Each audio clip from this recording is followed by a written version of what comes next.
दोस्तों स्वागत है आप सभी का exams with MS YouTube channel पर। और आज की इस वीडियो में हम देखने वाले हैं क्लास 10th बायोलॉजी का एक बहुत ही इम्पोर्टेंट प्रश्न जो कि लगभग बार बार पूछा जाता है। क्या है प्रश्न? मानव रक्त की संरचना व कार्यों का संक्षिप्त वर्णन कीजिए। दोस्तों ये प्रश्न लघु उत्तरीय प्रश्न है जो कि 4 नंबर में पूछा जा सकता है। इसको छोटे प्रश्न के रूप में 2 नंबर में भी पूछा जा सकता है क्लास 10th में। और ये यूनिट जैव प्रक्रम लाइफ प्रोसेसेस जो हैं हमारे, उससे संबंधित प्रश्न है। तो इस तरह से भी पूछा जा सकता है ये प्रश्न कि रुधिर के आप 4 वर्ग बता दो, रुधिर के 4 कार्य क्या है। या फिर इस तरह से भी पूछा जा सकता है कि मानव रक्त की संरचना व कार्यों का संक्षिप्त वर्णन कीजिए। तो 2-3 पैटर्न इसके बन सकते हैं। चलो हम पूरा प्रश्न ही देख लेते हैं। हम देखेंगे इस वीडियो में मानव रक्त की संरचना और उसके मुख्य कार्यों के बारे में हम पढ़ेंगे। तो सबसे पहले हम यहाँ पर देख लेते हैं कि जो ब्लड है हमारा, जो रक्त है, उसका इंट्रोडक्शन क्या है। हम जानते हैं कि जो ब्लड है हमारा, रुधिर है या रक्त जिसको कहते हैं, रुधिर एक तरल संयोजी ऊतक है। रुधिर एक तरल संयोजी ऊतक है जो कि 2 भागों से मिलकर बना होता है। रुधिर को अगर हम 2 भागों में बांटेंगे तो कौन से 2 भाग होंगे? पहला भाग होगा हमारा प्लाज्मा और दूसरा होगा हमारे रुधिर कणिकाएं। एक होगा प्लाज्मा और दूसरी होगी रुधिर कणिकाएं। चलिए देखते हैं कि प्लाज्मा क्या है। तो सबसे पहले हम यहाँ पर देखेंगे कि प्लाज्मा क्या है। प्लाज्मा यह रुधिर का पीले रंग का आधारभूत तरल यानी कि ग्राउंड फ्लूइड है। ये कैसा होता है? साफ, चिपचिपा तथा पारदर्शी पदार्थ होता है। जो ब्लड प्लाज्मा होता है वो कैसा पदार्थ है? साफ, स्टिकी है, थोड़ा सा चिपचिपा है और पारदर्शी ट्रांसपेरेंट पदार्थ है। यह रुधिर का लगभग 60% भाग है, यानी कि रुधिर में लगभग 60% प्लाज्मा पाया जाता है। स्वस्थ मनुष्य में प्लाज्मा लगभग होता है 3500 ml। स्वयं प्लाज्मा का लगभग 90% भाग जल से बना होता है। अगर हम प्लाज्मा में देखें, प्लाज्मा का रासायनिक संगठन देखेंगे, प्लाज्मा का केमिकल स्ट्रक्चर देखेंगे, तो प्लाज्मा में क्या होता है कि 90% तो उसमें वाटर होता है और शेष लगभग 10% क्या होता है? उसमें जटिल कार्बनिक और अकार्बनिक पदार्थ होते हैं। क्या होते हैं? जटिल कार्बनिक और अकार्बनिक पदार्थ होते हैं। फिर क्या होता है कि अकार्बनिक पदार्थों में क्या होते हैं कि सोडियम, पोटेशियम, कैल्शियम, मैग्नीशियम आदि के chlorides, bicarbonates, phosphates, chlorides, bicarbonate, phosphate, sulphates तथा आयोडाइड आदि लवण होते हैं। तो अकार्बनिक पदार्थ जो प्लाज्मा में पाए जाते हैं वो अकार्बनिक लवणों के रूप में पाए जाते हैं। ये लवण किसके हो सकते हैं? सोडियम के हो सकते हैं, पोटेशियम, कैल्शियम और मैग्नीशियम के लवण होते हैं। कौन से लवण होते हैं? सल्फेट, फास्फेट, बाइकार्बोनेट्स, क्लोराइड्स और आयोडाइड इत्यादि लवण इसमें पाए जाते हैं, जो कि सामान्यतः आयंस के रूप में पाए जाते हैं। हम जानते हैं कि जो इनऑर्गेनिक कंपाउंड्स होते हैं, अकार्बनिक यौगिक होते हैं, वो जलीय माध्यम में आयनों में टूट जाते हैं। तो जो प्लाज्मा में अकार्बनिक पदार्थ पाए जाते हैं वो आयंस के रूप में पाए जाते हैं, आयनों के रूप में पाए जाते हैं। ये ही क्या करते हैं कि ब्लड को ये हल्का सा बेसिक बनाए रखते हैं, हल्का सा क्षारीय बनाए रखते हैं। यही रीज़न है कि जो ब्लड यानी कि रक्त का जो पीएच मान होता है वो 7 से थोड़ा सा अधिक होता है। चलिए अब देखते हैं हम रुधिर कणिकाओं के बारे में। रुधिर कणिकाएं यानी कि ब्लड कार्पल्स। तो रुधिर कणिकाएं या ब्लड सेल्स क्या हैं कि रुधिर का लगभग 40 से 45% भाग रुधिर कणिकाओं से बना होता है। ब्लड का लगभग 40 से 45% भाग रुधिर कणिकाओं का बना होता है। हम जानते हैं कि रुधिर कणिकाएं ब्लड सेल्स मुख्यतः 3 प्रकार की होती हैं। ब्लड कार्पल्स 3 प्रकार की होती हैं। कौन कौन सी? लाल रुधिर कणिकाएं जिनको आरबीसीज हम कहते हैं, आरबीसीज कहते हैं। फिर श्वेत रुधिर कणिकाएं जो कि हमारी डब्ल्यूबीसीज कहलाती हैं, डब्ल्यूबीसी यानी कि वाइट ब्लड सेल्स, और आरबीसी मतलब रेड ब्लड सेल्स। और तीसरी प्रकार की कौन सी होती हैं? प्लेटलेट्स कोशिकाएं पाई जाती हैं। ये रुधिर कणिकाएं हमारी होती हैं आरबीसीज, डब्ल्यूबीसीज और प्लेटलेट्स। अब देखते हैं हम रुधिर के कार्य क्या है। अब हमने रुधिर का पूरा स्ट्रक्चर तो समझ लिया कि 2 पदार्थ होते हैं। एक तो हमारा होता है प्लाज्मा जो कि 60% भाग बनाता है रक्त का, और दूसरा होते हैं हमारी रुधिर कणिकाएं, जो 40 से 45% भाग बनाती हैं हमारे ब्लड का, हमारे रक्त का। इसके बाद हमने प्लाज्मा का स्ट्रक्चर भी देख लिया कि इसमें कार्बनिक और अकार्बनिक पदार्थ उपस्थित होते हैं और 90% जल होता है और 10% कार्बनिक और अकार्बनिक पदार्थ होते हैं। अकार्बनिक पदार्थ प्रायः सॉल्ट्स के रूप में पाए जाते हैं। ये सॉल्ट्स किसके हो सकते हैं? सोडियम, पोटेशियम, कैल्शियम, मैग्नीशियम इत्यादि के सॉल्ट्स होते हैं। कौन से सॉल्ट्स होते हैं? क्लोराइड्स, बाइकार्बोनेट, फास्फेट, सल्फेट्स और आयोडाइड्स। इसके बाद रुधिर कणिकाएं हैं आरबीसीज, डब्ल्यूबीसीज और प्लेटलेट्स। 3 प्रकार की हमारी रुधिर कणिकाएं हैं। जो प्लाज्मा में हमारे अकार्बनिक लवण होते हैं वो आयनों के रूप में पाए जाते हैं, आयंस के रूप में पाए जाते हैं। चलिए अब देखते हैं हम रुधिर के कार्यों के बारे में, यानी कि ब्लड के हमारे फंक्शंस क्या हैं। तो सबसे पहले आप यहाँ पर देखेंगे कि इसका प्रमुख कार्य 2 ऊतकों यानी कि 2 टिश्यूज के बीच विभिन्न प्रकार के संयोजन करना है। इन कार्यों को यानी कि ब्लड के कार्यों को हम निम्नलिखित बिंदुओं में वर्णित कर सकते हैं। सबसे पहला आता है हमारा ऑक्सीजन और अन्य गैसों का परिवहन।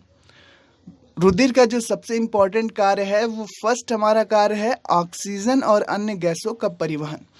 रुधिर यानी कि ब्लड की लाल रुधिर कणिकाओं में उपस्थित हीमोग्लोबिन, आरबीसीज में क्या उपस्थित होता है? हीमोग्लोबिन उपस्थित होता है। वो क्या करता है कि ऑक्सीजन को ग्रहण करके, ऑक्सीजन के साथ क्रिया करके ऑक्सी हीमोग्लोबिन नामक अस्थायी यौगिक बनाता है।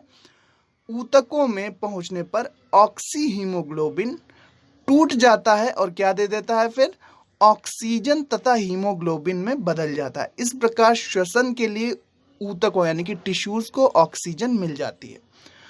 तो रक्त क्या करता है कि जो हम श्वसन के द्वारा शुद्ध ऑक्सीजन लेते हैं तो वो फेफड़ों का कार्य क्या होता है कि रुधिर वहाँ पर क्या करता है कि ब्लड जो हमारे शुद्ध रुधिर जो आता है हमारे हृदय से, वो क्या करता है कि ऑक्सीजन को अपने साथ बांध लेता है और क्या बनाता है? कंपाउंड बनाता है ऑक्सी हीमोग्लोबिन। ऑक्सी हीमोग्लोबिन नाम का एक अस्थायी यौगिक बनाता है। अब वो शुद्ध रक्त पूरे शरीर में भ्रमण करेगा। ऑक्सीजनेटेड जो ब्लड है वो हमारा पूरे शरीर में घूमेगा और जहाँ पर भी जिस टिश्यू को या जिस कोशिकाओं को, जिन कोशिकाओं या टिश्यूज़ को ऑक्सीजन की आवश्यकता होगी वहाँ पर ये ऑक्सीजन और हीमोग्लोबिन में फिर टूट जाता है। तो ऑक्सीजन वहाँ पर यूज़ हो जाती है और हीमोग्लोबिन फिर से रक्त में रह जाता है। तो जो डीऑक्सीजनेटेड ब्लड होता है, जिसमें ऑक्सीजन नहीं होती, उसे अशुद्ध रक्त कहते हैं और जिसमें ऑक्सीजन होती है उसे शुद्ध रक्त कहते हैं। इसी प्रकार कार्बन डाइऑक्साइड के साथ भी हीमोग्लोबिन कार्बोमीन यौगिक बनाता है। तो कार्बन डाइऑक्साइड का भी परिवहन करता है हमारा हीमोग्लोबिन, जो कि रक्त में पाया जाता है। तो रक्त का जो पहला कार्य, हेडिंग ही याद रख लेंगे तो काम चल जाएगा, ऑक्सीजन और अन्य गैसों का परिवहन। दूसरा कार्य देखते हैं। दूसरा कार्य है पोषक पदार्थों का परिवहन। दूसरा कार्य हमारा पोषक पदार्थों का परिवहन। तो रक्त का जो बहुत ही इम्पॉर्टेंट वर्क होता है वो हमारा पोषक पदार्थ, जो हम खाते हैं, जो भोजन डाइजेस्ट होता है, उससे जो हमारे पोषक पदार्थ प्राप्त होते हैं उनका परिवहन भी रक्त करता है। तो क्या करते हैं कि देखते हैं, जल में विलय खाद्य पदार्थ जो पोषक तत्व होते हैं हमारे, अवशोषण के समय रुधिर द्वारा ग्रहण कर लिए जाते हैं तथा शरीर के अन्य भागों को भी रुधिर द्वारा ही परिसंचरित किए जाते हैं।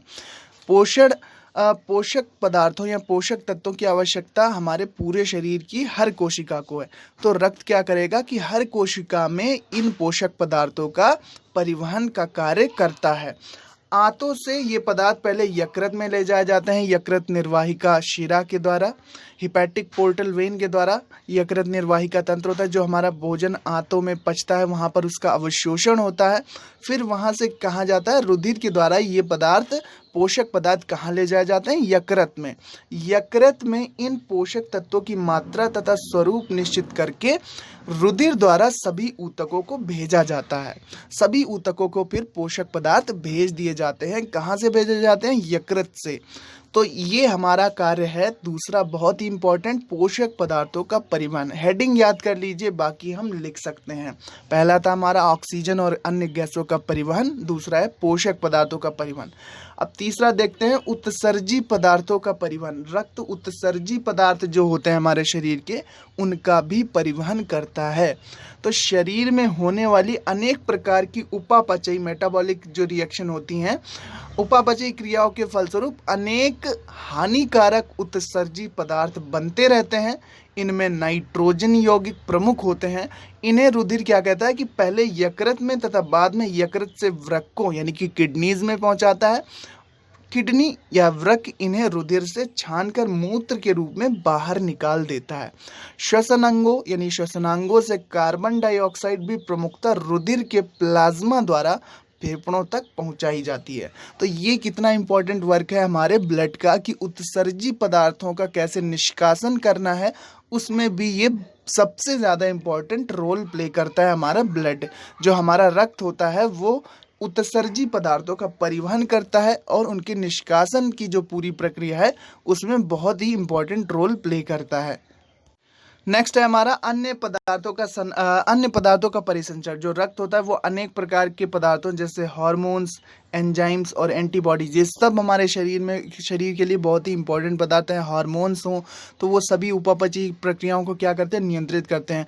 एंजाइम्स क्या है, हमारी जैव रासायनिक अभिक्रियाओं को उत्प्रेरित करते हैं। एंटीबॉडीज हमारे प्रतिरक्षा तंत्र का भाग है। तो ये सभी हार्मोन्स, एंजाइम्स और एंटीबॉडीज क्या करते हैं कि ये सभी किसके द्वारा परिसंचरित होते हैं, रक्त या रुधिर या ब्लड के द्वारा हमारे शरीर के विभिन्न भागों में पहुंचाए जाते हैं ब्लड के द्वारा। तो ये भी हमारा एक ब्लड का बहुत ही इंपॉर्टेंट फंक्शन है। नेक्स्ट हम देखते हैं, अगला है हमारा रोगों से बचाव तथा घाव भरना। तो ब्लड का ये भी एक कार्य है, रोगों से बचाव व घाव को भरना। शरीर में जब कोई घाव इत्यादि हो जाता है तो श्वेत रुधिर कणिकाएं WBCs वहां पहुंच जाती हैं और रोगाणुओं से लड़ती हैं तथा मवाद या पस बना लेती हैं। मवाद में रोगाणु भी सम्मिलित होते हैं। साथ ही रुधिर उस स्थान पर आवश्यक पदार्थों आदि को भी पहुंचाता है। इस प्रकार ब्लड या रुधिर घाव के भरने में सहायता करता है। तो पांचवा इंपॉर्टेंट फंक्शन है, घाव के भरने में सहायता करेगा। अगला देखते हैं कि शरीर के ताप पर नियंत्रण। रुधिर या ब्लड शरीर के ताप पर नियंत्रण और नियमन करने में भी महत्वपूर्ण भूमिका निभाता है। फिर हमारा लास्ट है रुधिर का थक्का जमना, क्लोटिंग ऑफ ब्लड। किसी स्थान पर मान लीजिए हमारे कट फट जाने से रुधिर बहने लगता है, ठीक है। तो यदि यह रुधिर बहता रहे तो जंतु की मृत्यु हो सकती है, बिल्कुल क्लियर बात है। रुधिर में इस प्रकार की संपूर्ण व्यवस्थाएं होती हैं कि यदि कहीं पर भी रुधिर बाहर के संपर्क में आ जाता है तो तुरंत ही उसमें थक्का बनने की कार्यवाही प्रारंभ हो जाती है और कुछ समय बाद लगभग 8 से 10 मिनट के अंतराल में क्या होता है कि उस घाव पर थक्का जम जाता है, क्लोटिंग हो जाती है, जिससे क्या होता है कि रुधिर स्राव रुक जाता है। तो ये भी इम्पॉर्टेंट है। रुधिर में जो कुछ स्पेशल प्रोटीन्स होती हैं और कुछ रासायनिक पदार्थ होते हैं जो कि थक्का जमने में सहायता करते हैं। तो रुधिर का थक्का बनना भी एक इम्पॉर्टेंट प्रक्रिया है हमारे शरीर के लिए। तो ये भी क्या है कि रुधिर का एक कार्य है, रुधिर ही थक्का जमाने का कार्य करता है, जिससे हमारा जो रक्त बह रहा होता है वो रुक जाता है। अगर रक्त बहता ही रहे मान लीजिए तो क्या होगा कि मृत्यु निश्चित है।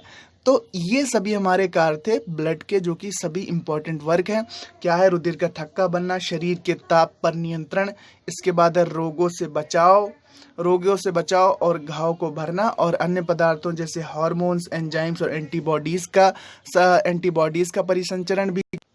इसके अलावा क्या है, हमारा ऑक्सीजन और अन्य गैसों का परिवहन करता है, पोषक पदार्थों का परिवहन करता है। यहाँ पर आप देख पा रहे होंगे पोषक पदार्थों का परिवहन करता है और उत्सर्जी पदार्थों का भी परिवहन करता है। तो ये थे हमारे ब्लड की सभी इम्पोर्टेंट कार्य। पूछ दिए जाते हैं कि ब्लड के रक्त के 4 कार्य लिखिए या रक्त की संरचना क्या है, तो फिर आप ये लिखेंगे कि रक्त की संरचना, रक्त 2 भागों से मिलकर बना होता है, प्लाज्मा और रुधिर कणिकाएं। इसके बारे में मैंने सबसे पहले आपको इसी वीडियो में बताया है। तो कैसी लगी वीडियो? बहुत ही इंपॉर्टेंट है, इसको ज़रूर याद कीजिएगा। बहुत ही इंपॉर्टेंट और ज्ञानवर्धक प्रश्न है। इसी प्रकार की इंपॉर्टेंट वीडियोस बायोलॉजी और हर सब्जेक्ट में 10th 12th के लिए हम लाते रहेंगे। So thanks for watching and listening me and good luck for your future. अगर अच्छा लगा हो तो सब्सक्राइब ज़रूर कीजिएगा। Thank you and bye bye.